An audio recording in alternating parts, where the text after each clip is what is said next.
He's above Khabib. He is above Khabib. Finishes, body of work, both divisions. For sure he is. But look, many of still in it, still at it. Body but there's a little bit of people are impressionable. Talking about they're trying to they're taunting him to get out of it. There's a lot left in that boy. There's a lot left in that boy. And he should recognize that and keep going. I have him above both his teammates there in Cormier and things. Okay, so Islam will stay where he is. Which is a sick fight because I remember back in the good old days, I would see your ass fight 3 times in a year. Just boom, boom, boom. Like you defending the belt multiple times in a fucking year. So you got to see your favorite athlete and your favorite champion fight so often. But now you're lucky to see Islam fight once a year. Or hard, man. Even it's just hard. But the fact that we get to see him, fight Ian Gary, that's going to be a sick fucking fight. Sick fight. I think from what I've seen with Ian Gary, he's a guy that can get it done. Again, Islam is one of the greatest to ever do it in this game. He's dominant in his field, and now he's at welterweight. He wears it well. Like against JDM, I thought JDM scrambling would give him problems, but nah, he didn't. I've lost my mind! As an MMA analyst, I've lost my fucking mind this year. I've never felt happier about UFC results that I've felt dumber about. I'm supposed to be the fucking MMA guru, dude.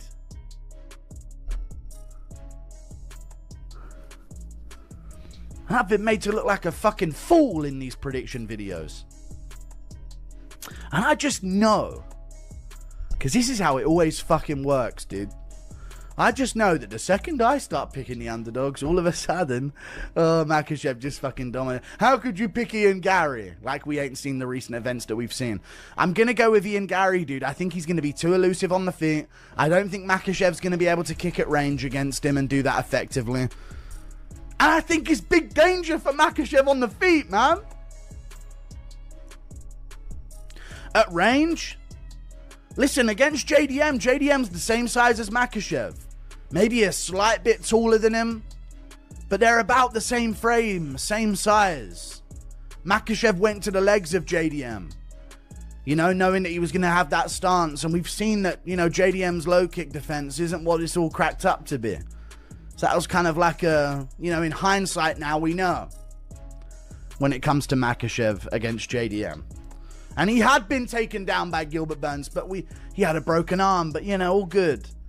We don't see Ian Gary spending too much time on bottom position, and if he does, he survives and he makes the adjustments the next. If Islam just came forward and got in Ian Gary's face and started bombing away, Ian Gary's gonna be like, what the hell is going on right now? I just think the speed. No, I don't think that's a good game plan. No, the speed's going to be difficult for Islam in the beginning. The movement, the speed, the way he punches, the way he kicks at the knee, the speed of his hands, all those things will be difficult for Islam in the beginning. Once the fight hits the ground, I don't think it gets out of the first round. I think he subs him with the side choke, or he subs him. Yeah, he subs him with a side choke. I think Ian Gary gives his back to get up. That's even worse. I think that he'll just get to the back, control the position. I think he'll work for a finish. I don't think Ian Gary has the submission defense enough for Islam. Look, he's been able to sub guys that have better credentials than him on the ground, than Ian Gary on the ground. Like all of them. Oh, yeah. Dustin Poirier's got better credentials on the ground. Yeah, the belts are almost fake. Moicano's got better credentials. Charles Oliveira's got better credentials. These guys have had submission wins over world-class jiu-jitsu guys as well as world-class MMA guys.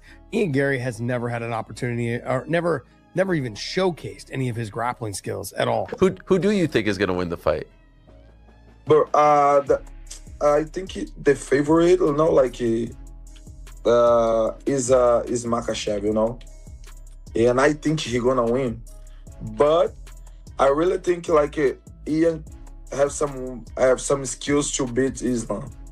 He can beat Islam. He have a real chance to beat Islam.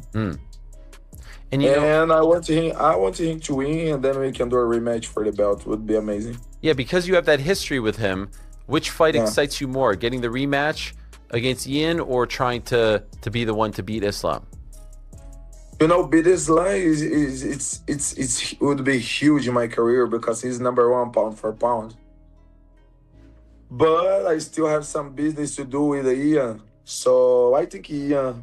I think I would like to fight Ian, but don't matter who gets the win, I gonna fight them. I gonna fight for the belt against the winner, and I gonna bring the belt. The UFC world is already counting down to one of the most intriguing matchups in recent memory as Islam Makhachev prepares to face Ian Machado Gary in a fight that could reshape the welterweight division.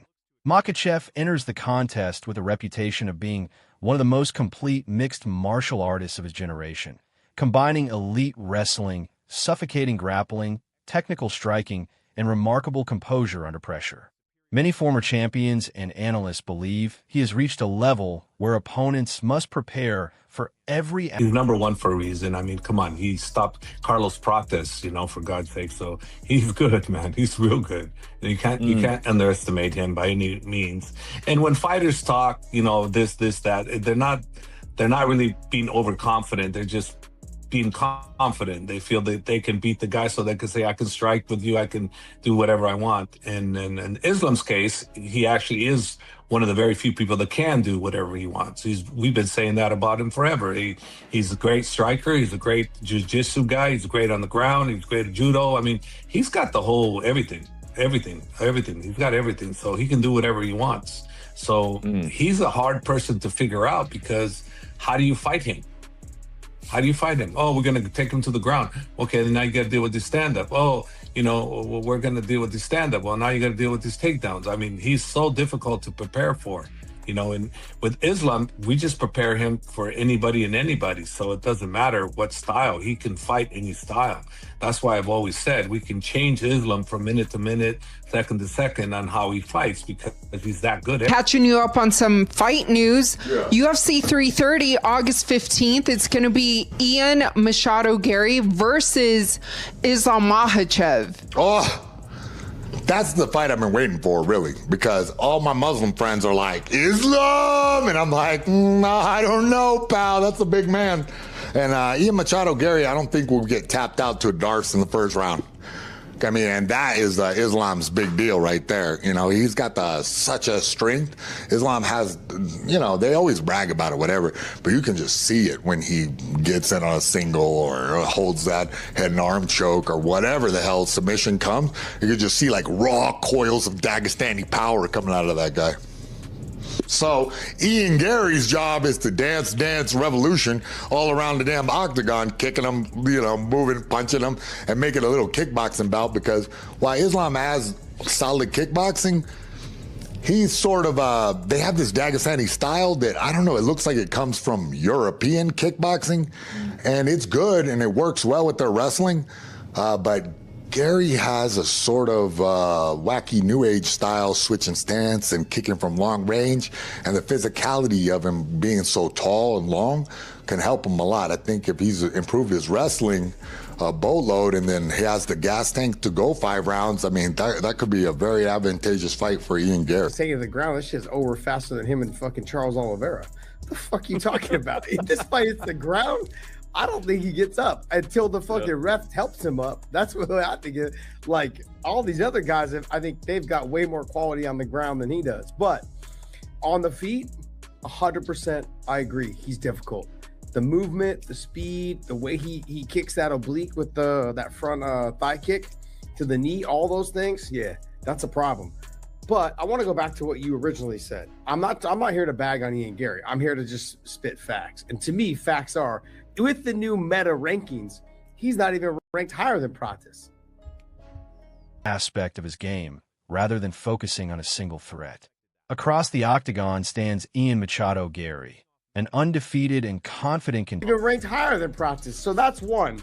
Two is, I thought that Michael Morales deserved the title shot over him. Michael Morales, the way he's been able to finish guys, the way that he's still undefeated. To me, there was more. He's huge in size. He can wrestle a little bit. Plus, he's got power. I looked at that fight as being more contender, who has repeatedly declared that he belongs among the sport's elite. Gary brings speed, movement, precision striking, long-range kicking, and intelligent footwork that could create unique problems for any opponent. His supporters argue that his mobility and ability to fight at distance give him a realistic chance to frustrate Makhachev during the early stages of the bout. Others believe the biggest question is not what happens on the feet, but what happens once Makhachev closes the distance. Again, Islam is one of the greatest to ever do it in this game. He's dominant in his field, and now he's at welterweight. He wears it well. Like against JDM, I thought JDM scrambling would give him problems, but nah, he didn't. It wasn't the case. But with Gary, the fight with Shavkat, he got close at the end as well, finishing Shavkat. But the way he handled Shavkat's grappling, I wouldn't say foreshadow what's gonna happen with that fight, but I haven't actually looked at that fight too much yet, but I'm excited for that fight just because it's like, again, another one of those ones where it's like destiny. A guy like Ian Machado, who's come up, had this dream, been calling it since day dot, and he's been saying, I'm the future. I'm the future. And now the future is here.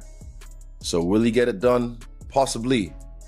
But I think I'll dive into that a little bit more. I'll make my picks for that a little bit more. Throughout his championship run, Makhachev has repeatedly demonstrated an extraordinary ability to dictate where the fight takes place, forcing opponents into uncomfortable positions before using relentless pressure, top control, and submission threats to dominate exchanges. Coaches and veteran fighters have praised his adaptability, explaining that he rarely allows rivals to execute their preferred. He's above Khabib. He is above Khabib. Finishes, body of work, both divisions. For sure he is. But look, many of still in it, still at it. Body but of they're all, there's a little bit of people are impressionable. Talking about, like, they're trying to they're taunting him to get out of it. There's a lot left in that boy. There's a lot left in that boy. And he should recognize that and keep going. I have him above both his teammates there in Cormier and thing. Okay, so Islam will stay where he is. Game plan. At the same time, Gary has continued improving his takedown defense, scrambling ability, conditioning, and overall fight IQ, making many observers believe he represents one of the more interesting stylistic tests Makhachev has faced in recent years. The debate has become even more fascinating as prominent voices throughout MMA continue offering different predictions. Some believe Makhachev's championship experience, physical. Well, for Islam, like I mentioned, he's so good everywhere that he doesn't propose. Propose. He doesn't pose a particular style that Islam can't handle. So that's why Islam says what he says, because no one's been able to give Islam issues on how he wants to spar. No one. He's been able to dictate how he wants to. So the only one in the past was Khabib, and that's when Khabib made him grapple. But other than that, no one. And I've never seen it from anybody, and I don't think Ian's going to be able to dictate how the fight's going to go. I think he's going to have to fight where he can fight, but he's not going to dictate. He's not. Islam is going to cut him off. He's going to do whatever he needs to do what he wants to do. It's going to be Islam's way, not Ian's way. It's going to be Islam's way. How that's going to happen, I don't know. We will wait to go into the fight, but we'll be prepared for him, and we're not underestimating him. We'd be foolish to do so because he's very tricky. He is local strength and elite grappling will eventually overwhelm Gary, while others see Gary's speed, confidence, and unpredictable striking as genuine factors capable of creating difficult moments. Beyond the technical analysis, this fight represents a clash between an established pound-for-pound king determined to strengthen his legacy and a rising contender eager to prove that his confidence. Fast. He's got good, he's got fast hands, fast kicks, and, he's got decent takedown defense too, so he's always scrambling too. So he's not going to be easy, but I'm just saying Islam is seen all of this before, so it's not like we're meeting somebody that we haven't met in sparring gym, or actually he hasn't sparred anybody like that in a real fight. He has. So we're fine. We're going to be fine with him. As long as we're healthy and the Islam that I have, that's who he is right now, we'll be fine. Confidence has always been justified. Victory for Makhachev would further cement his place among the greatest champions of the modern era and reinforce his dominance across multiple weight classes. A win for Gary, however, would instantly become one of the biggest upsets in recent UFC history, transforming him into one of the sport's newest superstars. As fight night approaches, opinions will continue to divide the MMA community. But once the octagon door closes, only skill, preparation, and execution will determine who leaves with their hand raised. Disclaimer asterisk: this video is intended for news reporting, commentary, and educational purposes. The analysis is based on publicly available information, interviews, and expert opinions, and should not be interpreted as official statements or confirmed outcomes. The UFC world is already counting down to one of the most intriguing matchups in recent memory, as Islam Makhachev prepares to face Ian Machado Gary in a fight that could reshape the welterweight division. Makhachev enters the contest with a reputation of being one of the most complete mixed martial artists of his generation, combining elite wrestling, suffocating grappling, technical striking, and remarkable composure under pressure. Many former champions and analysts believe he has reached a level where opponents must prepare for every aspect of his game rather than focusing on a single threat. Across the octagon stands Ian Machado Gary, an undefeated and confident contender who has repeatedly declared that he belongs among the sport's elite. Gary brings speed, movement, precision striking, long-range kicking, and intelligent footwork that could create unique problems for any opponent. His supporters argue that his mobility and ability to fight at distance give him a realistic chance to frustrate Makhachev during the early stages of the bout. Others believe